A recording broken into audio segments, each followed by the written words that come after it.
La méditation de ce 10 mars est intitulée « La meilleure méditation ».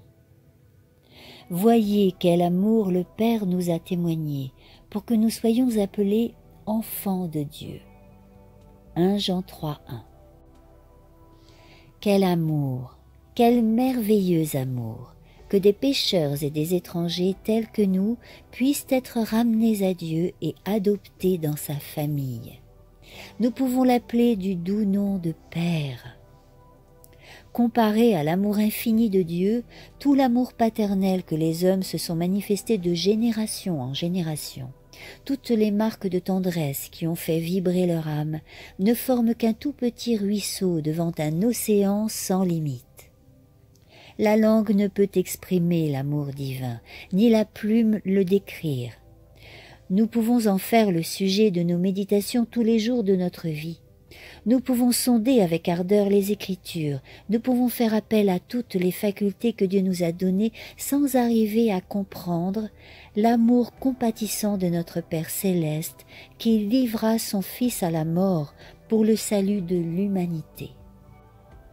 L'éternité elle-même ne pourra suffire à nous le révéler complètement. Néanmoins, quand nous étudions la Bible et quand nous méditons sur la vie du Christ et le plan de la rédemption, ces grands thèmes deviennent toujours plus clairs à notre entendement. Christ vint pour révéler au monde un Dieu d'amour, plein de miséricorde, de tendresse et de compassion.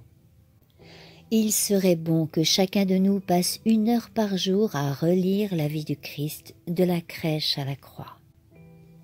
Nous devrions en examiner chaque détail et par l'imagination en revoir chaque scène, surtout celle de la fin de sa vie sur la terre.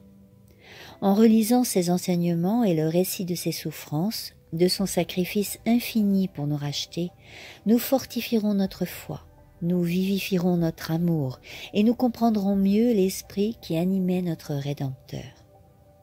Si nous voulons être sauvés au dernier jour, nous devons tous apprendre au pied de la croix ce qu'est la repentance et la foi.